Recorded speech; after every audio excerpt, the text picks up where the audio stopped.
اللہ پاک ارشاد فرماتا ہے قرآن میں وَقُولُوا قَوْلًا سَدِيدًا کہ اے ایمان والو سیدھی سیدھی اور صاف صاف گفتگو کرو.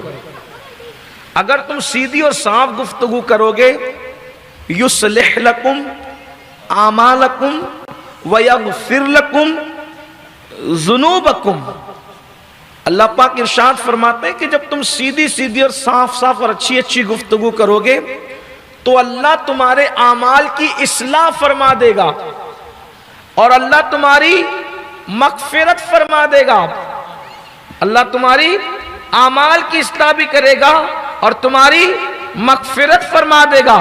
فقد فاز فوزا عظیما. اور ضرور ضرور اللہ تمہیں بڑی کامیابی عطا فرمائے گا.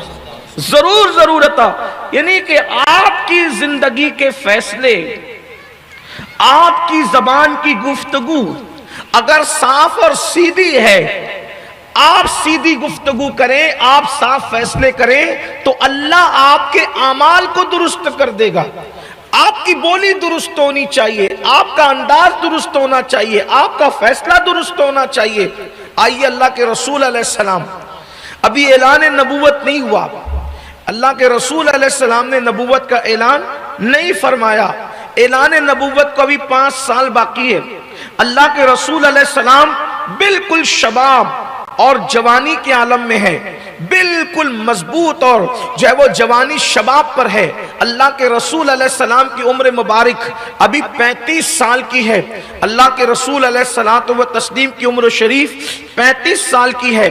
قریش کعبۃ اللہ شریف کی تعمیر میں مصروف ہے، کعبۃ اللہ شریف کی تعمیر میں قریش مصروف ہیں اور کعبہ تعمیر ہوتا ہے. وہ لوگ کعبہ تعمیر کر رہے تھے، اس کی ایک تفصیل ہے لیکن اس کی طرف نہ جاتے ہوئے صرف عنوان پر گفتگو کرتے ہیں.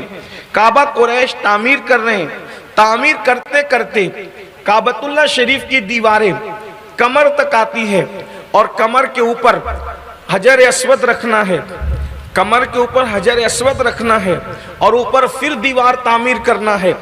اب مکے میں درجنوں قبیلے اور قبیلوں کے حال یہ انتہائی جٹ جہالت کا ماحول، کوئی کسی کی سننے والا نہیں، گنڈا گردی عام، دادا گیری عام، آدمی جو ہے کسی سے کوئی سروکار نہیں، کمزوروں کو دبانا، لوگوں کا مال کھا جانا، زنا، شراب، جوا، بت پرستی سب عام ہے. مروت نام کی چیز نہیں. ایک قبیلہ آتا ہے بولتا ہے کہ حجر اسود تو ہم ہی رکھیں گے، اگر کوئی دوسرے نے حجر اسود رکھا تو پھر دیکھنا اس کا کیا کرتے ہیں. ایک قبیلہ آتا ہے، سارے قبیلے کے لوگوں کا خون انگلیاں کاٹ کر، ہاتھ کاٹ کر، جسم کا حصہ کاٹ کے خون نکال کر ایک کٹورے میں رکھتا ہے اور سب انگلیاں ڈباتے ہیں اور انگلیاں ڈبا کر کے قسم کھاتے ہیں ہم تو حجر اسود ہی رکھیں گے، ہمارے علاوہ کوئی قبیلہ رکھے گا تو اس کا خون بہا دیں گے.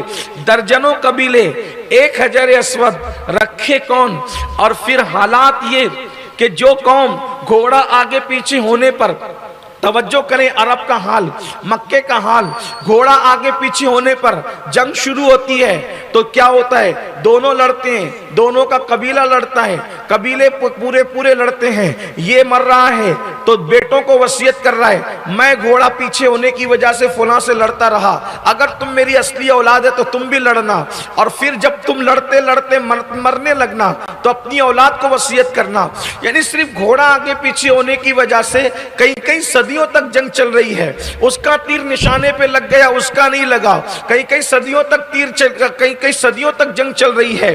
اب آپ بتائیں حجر اسود رکھنے کی باری ہے، کیا ہوتا، کیسے خون کی ندیاں بہتی، حالات کیا ہوتے ہیں. ایسے میں قریش سر جوڑ کر کے بیٹھے، کعبۃ اللہ کی تعمیر ہے، حجر اسود رکھنا ہے، کیا کریں گے.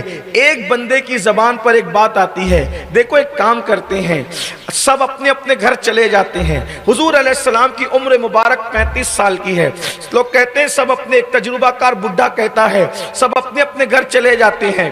کل صبح کو جو سب سے پہلے اللہ کے حرم میں آئے گا سب سے پہلے صحن کعبہ میں آئے گا، ہم اس کو جج مان لیں گے، اس کو حکم مان لیں گے، اس کو فیصل مان لیں گے، اور وہ جو فیصلہ کرے گا ہر قبیلے کو منظور ہوگا۔ بولو تم سب قبول کرتے ہو؟ ظاہر سی بات ہے، پہلے کعبۃ اللہ کے صحن میں آنا مکے والوں کے لیے مشکل کیا تھا؟ سب نے کہا ٹھیک ہے، ہو سکتا ہے ان کے ذہن میں پلان ہوگا ہم پہلے چلے جائیں گے، ہم پہلے چلے جائیں گے۔ بہرحال فیصلہ اتنا آسان تھا کہ جو پہلے صحن کعبہ میں نظر آئے گا، حرم میں جو پہلے نظر آئے گا وہی فیصلہ کرے گا۔ سب خوشی خوشی گھر چلے گئے۔ جب لوگ آئے تو لوگوں نے کیا دیکھا؟ جو آتا ہے دیکھتا ہے کہ سب سے پہلے اللہ کے رسول صلی اللہ علیہ وسلم حرم میں موجود ہے۔ حضور کو حرم میں دیکھا، سب کی کلی کلی کھل گئی۔ ابھی اعلان نبوت نہیں کیا تھا اللہ کے رسول نے، ابھی عمر مبارک 35 سال کی تھی۔ سب خوش ہو گئے اور لوگوں نے کیا کہا؟ شکر ہے اللہ کا کہ وہ فیصل بن گیا جو صادق بھی ہے اور امین بھی ہے، جو سچا بھی اور امانت دار بھی ہے۔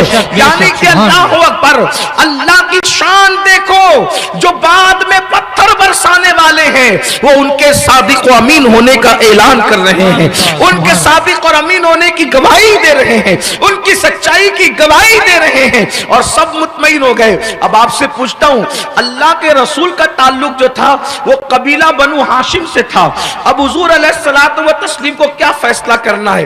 سارے قبیلے حیران ہیں کہ کیا فیصلہ کریں گے محمد عربی روح فدا صلی اللہ علیہ وآلہ وسلم۔ اب آپ بتائیں، سب تو متفق ہے، حضور جو فیصلہ کر دیتے سب مان جاتے، لیکن ایسے موقع پر حضور علیہ السلام کی سیرت طیبہ ہمیں کیا پیغام دے رہی ہے؟